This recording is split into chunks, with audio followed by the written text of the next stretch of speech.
chama Coração Valente. Ele foi feito no ano de 1995 e ganhou o Oscar de melhor filme no ano de 1996. Só para resumir, bem basicamente, o filme conta a história do protagonista, né, que buscou essa liberdade, que se chama William Wallace.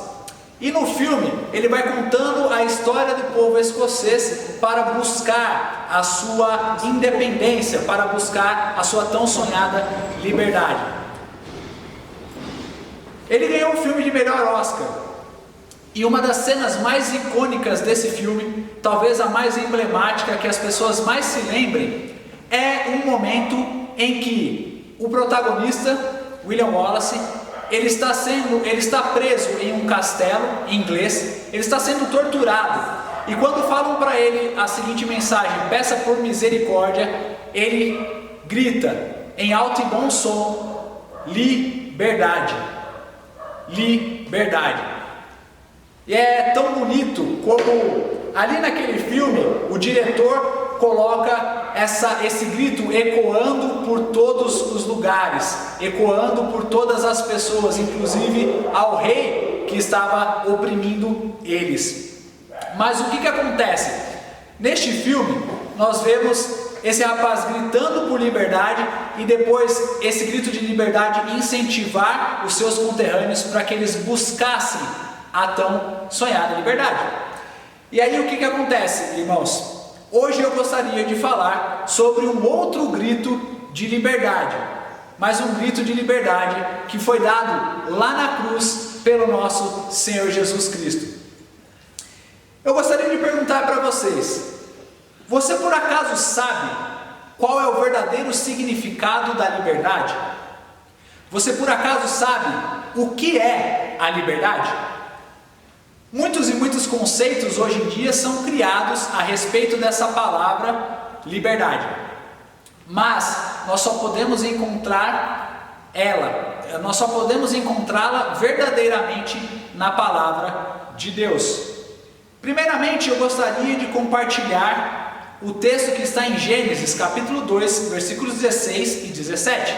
Gênesis capítulo 2, versículos 16 e 17, que diz o seguinte: e o Senhor Deus lhe deu esta ordem a Adão: de toda a árvore do jardim comerás livremente, mas da árvore do conhecimento do bem e do mal não comerás, porque no dia em que dela comeres, certamente morrerás. Ou seja, o verdadeiro conceito de liberdade, ela só existe de verdade através de Deus. O Senhor colocou o homem no jardim e em toda essa terra que nós vivemos com plena liberdade. Ele poderia fazer o que bem entendesse, ele tinha tudo, ele poderia comer de todas as árvores, menos de uma, que significava a obediência dele a Deus. Então nós só podemos ser livres de verdade através de Deus.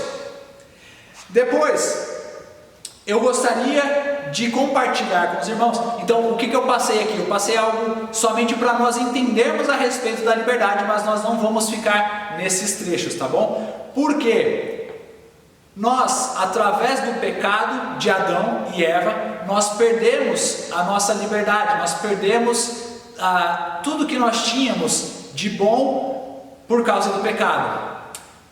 Porque pecamos, veio a morte. E a morte trouxe consigo o nosso cerceamento de liberdade. Mas teve um homem que deu um outro grito, né? Um grito de liberdade, que foi o nosso Senhor Jesus Cristo naquela cruz. Então eu gostaria de compartilhar com vocês o texto, a passagem que está nos 4 evangelhos. Nós sabemos que o Senhor Jesus Cristo foi crucificado e que nesse período de crucificação ele ficou pelo menos 6 horas naquela cruz. E eu gostaria de falar a respeito de 2 frases que o Senhor Jesus Cristo disse quando estava naquela cruz. Jesus disse 7 frases, mas eu gostaria de falar as 2 finais. Dessas 7 frases, inclusive, ele disse perdoai-lhes, porque eles não sabem o que estão fazendo.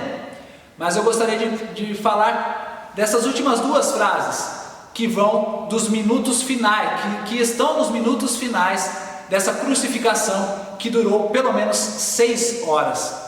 E essas duas frases, irmãos, são as seguintes. A primeira é: está consumado. E a segunda: Pai, a ti entrego o meu espírito. E aí, irmãos, a primeira delas se encontra em João capítulo 19, versículos 28 a 30, e eu peço que vocês possam acompanhar comigo, porque são importantíssimos, essas passagens são importantíssimas para a pregação aqui hoje. João capítulo 19, versículos 28 e 30. E aí nós vamos ver do que Cristo nos libertou, do que somos livres. Nós cantamos aqui no início, e vamos cantar daqui a pouco também, que somos livres. Mas do que Cristo nos libertou? João capítulo 19, versículos 28 a 30. Nós vamos ver o seguinte: o Senhor Jesus Cristo dizendo, não, me perdoem, irmãos, a palavra de Deus nos dizendo: depois, vendo Jesus que tudo já estava consumado para se cumprir a Escritura, aqui ele disse: tenho sede. Estava ali um vaso cheio de vinagre, embeberam de vinagre uma esponja e, fixando-a num caniço de ísopo, lhe achegaram à boca. Quando, pois, Jesus tomou o vinagre, disse: está consumado, e, inclinando a cabeça, rendeu o Espírito. O que eu gostaria de compartilhar com vocês aqui neste momento, nessa passagem? Nos momentos finais da crucificação, o Senhor Jesus já estava completamente exausto por aquilo que estava acontecendo no seu corpo. Nós sabemos que naquela cruz estava o homem Jesus e também o Deus Jesus. E nessa parte de ser homem, ele estava cansado, ele tinha sede, ele estava passando provavelmente, muito claramente também, por fome. E então ele disse: tenho sede. No que os soldados romanos molharam uma esponja no vinagre, não foi na água, mas foi no vinagre. Imagine você com sede e passarem vinagre, e molharem no vinagre e passarem na sua boca. Esse era o sofrimento que o nosso Senhor estava vivendo naquela cruz. E aí o que acontece? Eles molharam, colocaram na ponta de uma lança e esfregaram na boca de Jesus, no que ele teve seus lábios molhados por esse vinagre, e ele disse: está consumado. Em outras partes, nos outros evangelhos que eu já vou compartilhar aqui com vocês, nós vemos que nesse período o Senhor Jesus Cristo não somente disse: está consumado, mas ele gritou, ele bradou: está consumado. Pai, a ti entrego o meu espírito. E o que significa está consumado? Nós sabemos que o Novo Testamento foi escrito no grego, no grego koiné, que era o grego comum de todas as pessoas daquela região na época.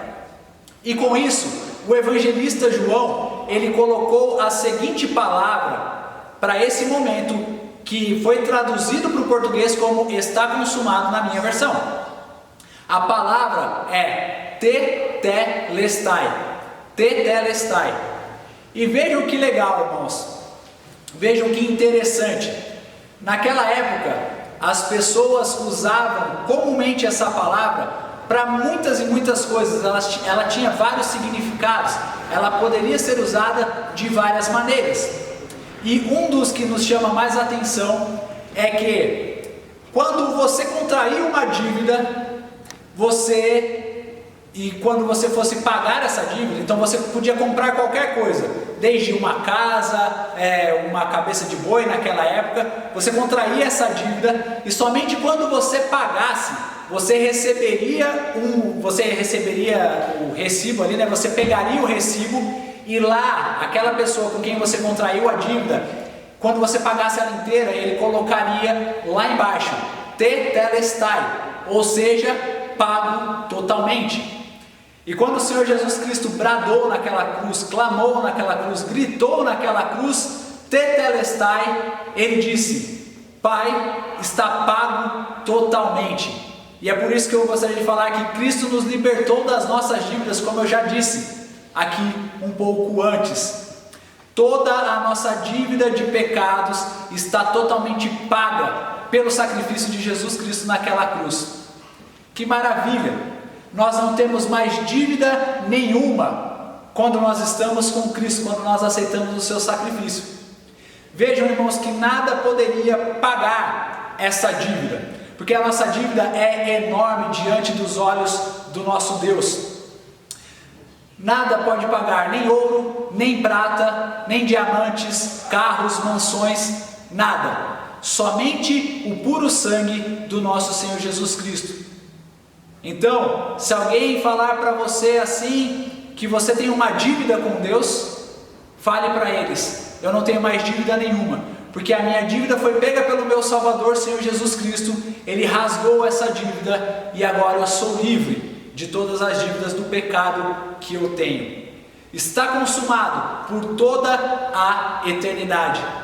O Senhor Jesus nos deu essa liberdade da dívida. Depois, a segunda lição que eu gostaria de passar para os irmãos, ou o segundo significado da liberdade que Cristo comprou para nós, é que Ele nos libertou da nossa injustiça. Em Lucas capítulo 23, versículos 44 e 47, nós vamos ver o evangelista Lucas falando a respeito dessa mesma situação que o Senhor Jesus Cristo viveu. E aí eu gostaria de pedir para os irmãos que abram em Lucas capítulo 23, versículos 44 e 47. Ele diz assim, já era quase a hora sexta. E por que eu falei para os irmãos que foram 6 horas de crucificação? Porque em Marcos nós vamos ver que ele foi crucificado na hora terceira. Na hora sexta vieram as trevas. E na hora nona é que aconteceu tudo isso que nós estamos vendo aqui, tá bom? Aí ele fala aqui no versículo 44, já era quase a hora sexta, e escurecendo-se o sol, houve trevas sobre toda a terra, até a hora nona, e rasgou-se pelo meio o véu do santuário. Então Jesus clamou em alta voz: Pai, nas tuas mãos entrego o meu espírito. E dito isto, expirou. Vendo o centurião o que tinha acontecido, deu glória a Deus, dizendo: verdadeiramente este homem era justo. Então, somente um homem justo, um Deus justo, poderia satisfazer a justiça de um Deus santo, como é o Deus Pai. Vejam, irmãos, todos nós pecamos e carecemos da glória, nós carecemos do perdão de Deus, carecemos da glória de Deus nas nossas vidas. Eu não sou um homem justo, as pessoas que estão aqui nos ajudando não são justas, todos os que estão nos assistindo não são justos. Mas como então podemos ser justificados? Inclusive, esse foi um grande questionamento de Martinho Lutero, que foi um dos príncipes, um dos primeiros da reforma protestante. Ele queria ser justificado aos olhos de Deus, porque ele pensava: em mim só existe o mal. Por mais que eu faça boas obras, eu estou sempre pecando nos meus pensamentos, nas minhas palavras, nas minhas atitudes. Como posso ser justificado diante de Deus? Quando ele descobriu, Romanos capítulo 1, versículo 17, que o justo viverá pela fé. A fé em quem? No nosso Senhor Jesus Cristo. Somente Ele não teve pecado algum. Somente Ele não se encontrou mentiras na sua boca. Tudo que Ele falava era verdade. E aí, irmãos, eu gostaria de compartilhar com vocês também, e vocês não precisam abrir, o que está em 1 Pedro capítulo 3, versículo 18. Pois também Cristo morreu uma única vez pelos pecados, o justo pelos injustos, para conduzir-vos a Deus, mortos sim na carne, mas vivificado no Espírito. O nosso Senhor Jesus é a justiça. Nós temos em nosso país uma estátua, que fica lá na frente do STF, em que ela está cega e está com uma balança em suas mãos. Mas nós sabemos que a justiça dos homens é totalmente falha, mas a justiça de Deus prevalece para todo o sempre. O nosso Deus é justo, e somente através do sacrifício de Jesus é que podemos ser justificados. Então, se você procura justiça para a sua vida, se você está ansiando pela justiça neste mundo, tenha o Senhor Jesus Cristo no seu coração, porque nós nunca teremos justiça nesse mundo, somente através do nosso Senhor Jesus. Depois, eu gostaria de dizer que Jesus nos libertou do poder da morte. Para vermos essa situação, eu gostaria que vocês abrissem em Mateus capítulo 27, dos versículos 48 a 54.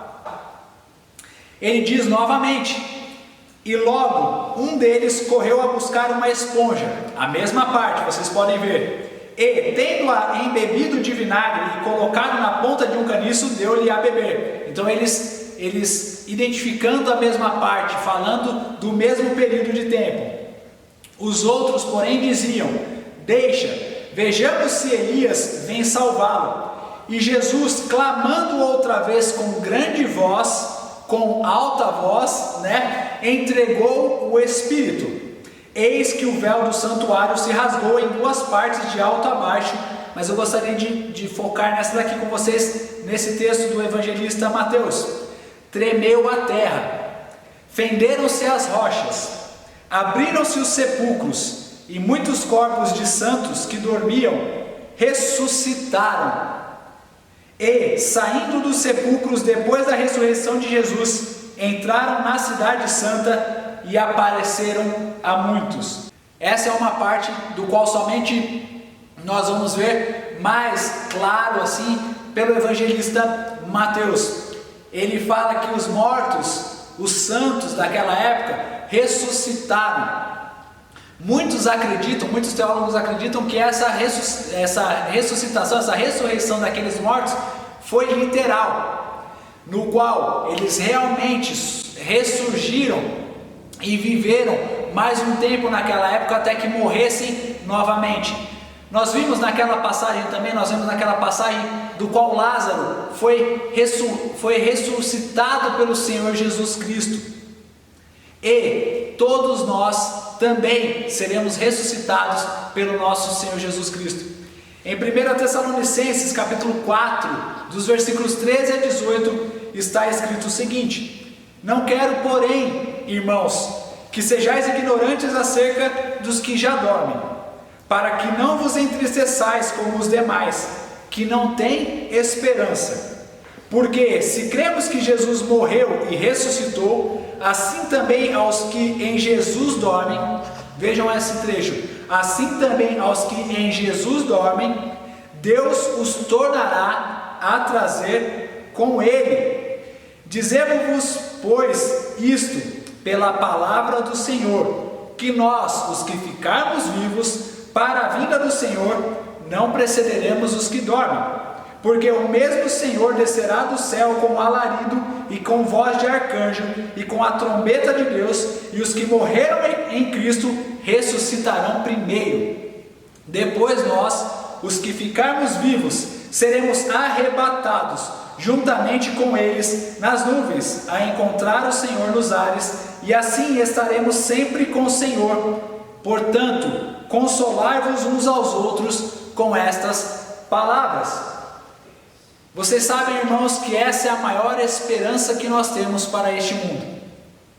Essa é a única esperança que nós temos para este mundo que nós vivemos. Nada aqui pode ser maior do que a glória que nós veremos lá nos céus. Todos os dias eu acordo ansiando pela volta do nosso Senhor Jesus Cristo.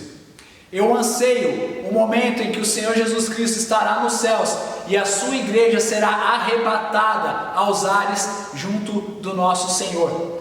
Antes, os que dormem ou os que morreram crendo no Senhor Jesus Cristo, e depois nós, os que estivermos vivos, seremos arrebatados para ficarmos toda a nossa eternidade com o nosso Senhor Jesus Cristo.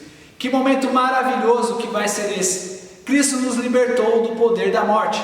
Onde está, ó morte, a tua vitória? Onde está, ó morte, o teu aguilhão? Se você tem alguma pessoa que já morreu e morreu com Cristo, tenha essa esperança, pois um dia você se reencontrará com ela para todo o sempre. Que maravilha, irmãos! Imaginem lá nos céus essa glória maravilhosa que nós teremos, encontrando todos aqueles que já morreram e foram salvos pelo nosso Senhor Jesus Cristo. Se eu morrer nessa terra, não tem problema, porque eu sei que o meu Redentor vive, como nós cantamos aqui, e eu posso crer no amanhã de uma vida eterna ao lado dele, e ao lado de muitos outros cristãos que morreram também. Imagine poder conversar com o apóstolo Paulo, com o apóstolo Pedro, com o apóstolo João, com os evangelistas. Que maravilhoso que vai ser esse dia. Encontrar com Davi nos céus e dançar junto com ele vai ser algo maravilhoso, extraordinário. E por último que eu gostaria de passar para vocês é o seguinte: Jesus nos dá o livre acesso ao Pai. Jesus nos reconciliou com Deus Pai. Em Marcos, eu gostaria de passar agora para vocês em Marcos capítulo 15, versículos 37 a 39.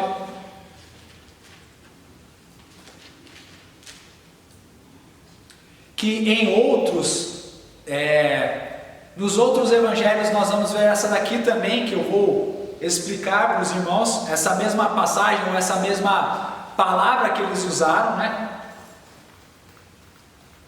Que é a seguinte, Marcos 15, 37 a 39. Mas Jesus, dando um grande brado, olha aqui novamente o grito libertador, expirou, e o véu do santuário rasgou-se em duas partes, de alto a baixo. O centurião que estava em frente dele, vendo que assim expirara, disse: verdadeiramente este homem era o Filho de Deus. O que significa, irmãos? Eu gostaria de focar no versículo 38, que o véu do santuário rasgou-se em duas partes, de alto a baixo. Significa o que eu já disse da lição, que eu tiro desse grito de liberdade que o Senhor Jesus Cristo deu. Ele nos dá o livre acesso ao Pai. Ele nos reconciliou com o Pai. Por que eu estou dizendo isso? Quando houve o pecado, a nossa relação com o Pai, ela foi estremecida, ela foi rompida. Nós sabemos que Adão e Eva, eles tinham um relacionamento de pura intimidade com Deus. Na viração do dia, Deus ia até eles para conversar face a face com Adão e Eva, para conversar com eles. Mas com o pecado, Deus se afastou deles e eles também se esconderam de Deus. Eles já não podiam mais ver a glória de Deus. Depois, para o povo de Israel, nós sabemos que eles tinham o sumo sacerdote, que era aquela pessoa que servia no templo e que somente ele e os demais sacerdotes, somente o sumo sacerdote poderia oferecer os pecados de todo o povo no Santo dos Santos. Na parte do templo, o templo tinha várias partes, e uma delas, onde ficava a presença de Deus com a Arca da Aliança, se chamava o Santo dos Santos. Bom, esse lugar, ele era separado por uma cortina, por um véu imenso, do qual ninguém poderia ter acesso a não ser através da pessoa do sumo sacerdote. E o que acontece? Quando o Senhor Jesus Cristo morreu, o véu foi rasgado, o véu do templo foi rasgado de alto a baixo. E isso significa que nós, eu, você e todos que estão nos assistindo, nós temos livre acesso a Deus através do nosso Senhor Jesus Cristo. Nós não precisamos mais de pessoas intercedendo por nós. Vejam, irmãos, eu não estou falando que como igreja nós não temos que interceder e orar uns pelos outros, não é isso. Mas não existe a necessidade de alguém orar pela sua vida. Não existe nenhum outro intermediador a não ser Jesus Cristo. Muitos têm a ideia errada de que Maria, por estar ao lado de Jesus, ela intercede ao Filho e Ele nos concede o que nós precisamos. Mas isso não é bíblico. A Bíblia nos diz claramente que o único intermediador entre os homens e Deus é o Senhor Jesus Cristo. Somente Ele pode interceder por nós. Somente Ele nos dá livre acesso ao Pai. Então nós não precisamos orar pelo São Pedro, São Judas Tadeu, qualquer santo que seja, porque Jesus já nos deu esse livre acesso. Ele disse: tudo que pedirdes em meu nome, assim concederei. Então nós precisamos sempre ter em mente que é o sacrifício do Filho que nos deu essa liberdade. Não é o pastor Hudson que vai levar as suas petições diante de Deus. Eu posso orar com você, mas é Cristo que vai levar as nossas petições para Deus. E o que concluímos desse brado de liberdade, esse brado retumbante, esse grito de Jesus que ecoa até os dias de hoje, que continuará ecoando por toda a eternidade? O que podemos aprender de tudo isso, irmãos, é que somente Cristo nos dá a verdadeira liberdade. Nos dias atuais, nós temos um falso conceito de liberdade. Muitos pensam que ela existe pelo nosso direito de ir e vir. Ou seja, eu posso ir naquele lugar, eu posso voltar daquele lugar, então eu sou livre. Outras tantas pessoas vão falar que a liberdade é o nosso direito de poder fazer o que nós quisermos no momento em que quisermos. Ou seja, no tempo, na hora, no lugar que eu quiser e o que eu quiser fazer. Com isso, muitas e muitas pessoas caíram no mundo das drogas. Caíram na prostituição, na fornicação, no sexo fora do casamento, na imoralidade, no roubo, na corrupção. Porque, afinal, eu sou livre, eu posso fazer o que eu quiser. Mas isso não é verdade, porque o Senhor Jesus Cristo nos disse que aquele que comete pecado é escravo do pecado. E eu gostaria de falar isso especificamente para todos que estão me ouvindo. Não seja um escravo do pecado, não seja um escravo de Satanás, porque Cristo já comprou a nossa liberdade naquela cruz. Então, se de alguma forma você se sente aprisionado pelas suas angústias, pelas suas tristezas, por tudo aquilo que está acontecendo na sua vida, eu gostaria de te convidar a aceitar o sacrifício de Jesus naquela cruz por você. E então você terá a sua alma em paz. A paz que excede todo o entendimento entrará na sua vida e você sentirá a liberdade. Você se sentirá feliz e tranquilo. E mesmo que você esteja preso com as grades mais poderosas, mais duras deste mundo, ainda assim você se sentirá livre. Quantos e quantos irmãos nossos estão na Coreia do Norte sofrendo por prisões, perseguições, torturas, porque amam o nome do nosso Senhor Jesus Cristo. Mas eles estão muito mais livres do que pessoas que estão aí pelo mundo aprisionadas e escravizadas pelo pecado. Então, eu gostaria de terminar falando o seguinte: está consumado. Este foi o grito libertador do nosso Senhor Jesus naquela cruz. Quanto isso, a irmã Débora e o Ian vão cantar esse louvor. Você pode entregar a sua vida a Jesus, e depois que acabar o louvor, eu vou orar com vocês e vou impetrar a bênção apostólica que nós fazemos aqui, tá bom? Que Deus abençoe a vida de todos vocês.